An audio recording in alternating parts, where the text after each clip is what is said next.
Sa simula ng pelikula, makikilala natin ang isang estudyanteng kolehiyo sa astronomy na si Kate DiBiase. Sa pagkakataong iyon, napansin niya ang isang hindi pa natutuklasang kometa sa outer space monitor. Agad niyang ipinaalam ito sa kanyang propesor na si Randall. Dahil bagong tuklas pa lang ang kometa, pinangalanan ito ni Randall bilang Comet DiBiase bilang pagpupugay kay Kate. Tinansya ni Randall na matagal nang dumaan ang kometang ito sa mundo, bago pa man nagsimula ang sibilisasyon ng tao. Sinukat nila ang layo, bilis, at direksyon ng kometa. Nang makita ang resulta ng kalkulasyon ni Randall, napatahimik ang lahat ng estudyante, tila hindi makapaniwala sa kanilang natuklasan. Dahil dito, hiniling ni Randall kay Kate na samahan siya upang muling suriin ang kanilang datos, ngunit nanatiling pareho ang resulta. Ang katotohanang natuklasan nila ay malapit nang bumangga sa mundo ang kometa. Hindi nag-aksaya ng oras si Randall at agad niyang tinawagan ang pinuno ng NASA upang ipaalam ang nalalapit na peligro. Sa kasamaang palad,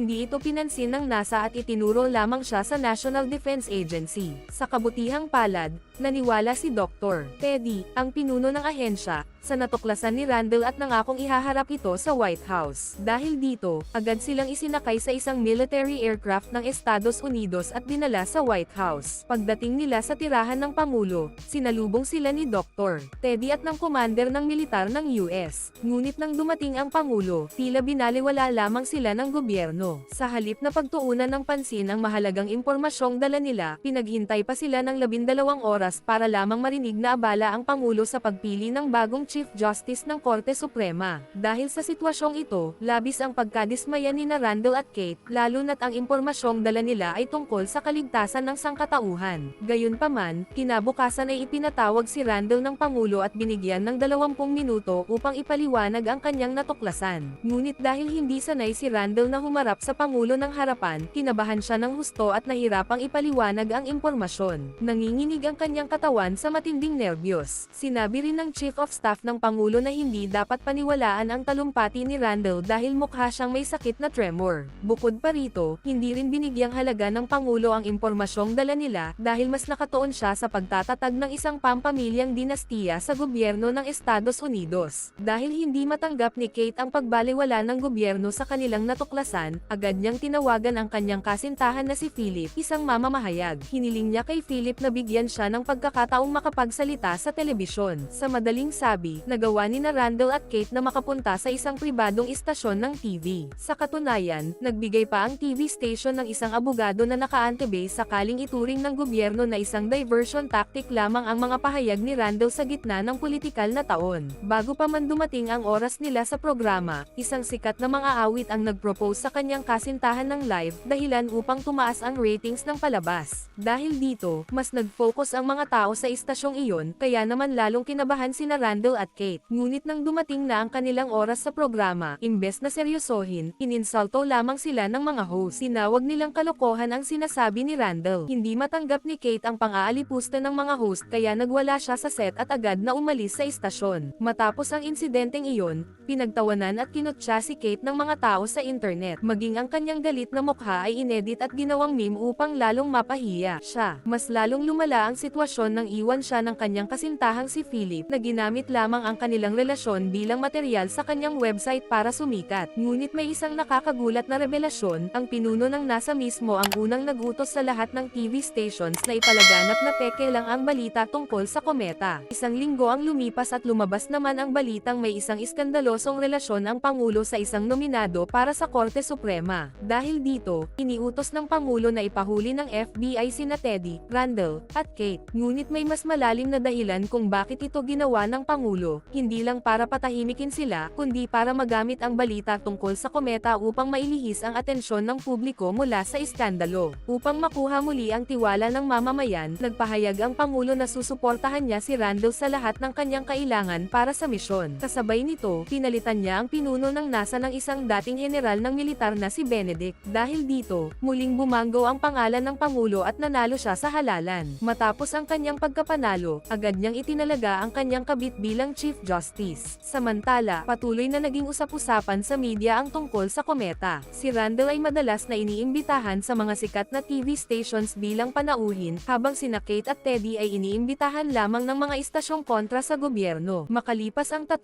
buwan, handa nang ilunsad ang rocket na itinayo para sa misyon na wasakin ang kometa. Si General Benedict ang naitalagang pinuno ng misyon, at ang Pangulo mismo ang kumilos bilang mission controller. Kasama rin sina Teddy, Randall, at Kate sa misyon. Umaasa ang buong mundo na magtatagumpay ito at may iligtas ang sangkatauhan. Ngunit sa hindi inaasahang pangyayari, bumalik ang rocket sa Earth. Lumabas ang katotohanan, sa isang pulong kasama ang Pangulo, isang negosyanteng nagngangalang Peter, na may-ari ng isang mining company, ang humiling na ipatigil ang misyon. Ipinahayag niya na may natuklasan siyang isang bihirang mineral sa loob ng kometa. Ayon sa kanya, kung makukuha ang mineral na ito, mawawala ang kahirapan sa buong mundo. Dahil dito, hinikayat ni Randall sina Kate at Teddy na sundin ang gusto ng Pangulo. Nagbago na ang pananaw ni Randall, mas pinili niya ang kasikatan kaysa sa katotohanan. Hindi matanggap ni Kate ang naging desisyon ng kanyang propesor at nagkaroon ng kaguluhan, dahilan upang siya ay mahuli. Sinubukan ni Teddy na kumbansihin si Randall na pakinggan ang kanyang konsensya at sundin ang katotohanan, ngunit nanatili si Randall sa panig ng gobyerno. Sa sobrang kasikatan niya, hindi niya namalayang nagamit lang siya at naitulak sa isang iskandalo. Nahuli siya ng kanyang asawa na may ibang babae. Sa sobrang sakit ng loob, sinabi ng kanyang asawa na mamamatay siyang mag-isa. Dito niya napagtanto na isang malaking pagkakamali ang lahat ng kanyang ginawa. Habang nasa isang panayam sa telebisyon, ibinulgar ni Randall ang mga kasinungalingan ng Pangulo at ni Peter. Sinabi niyang puro salita lang ang kanilang proyekto. Ngayon, isang meteor na kasinlaki ng bundok Everest ang papalapit sa Earth. Dahil sa revelasyong ito, agad siyang ipinaaresto ng FBI. Samantala, si Kate, na ngayon ay nakalaya, ay bumalik sa bahay ng kanyang mga magulang. Ngunit itinakwil na siya ng kanyang pamilya dahil sa kahihiyang dulot ng kanyang pagsuway sa gobyerno. Wala siyang ibang magawa kundi maghanap buhay sa isang maliit na tindahan.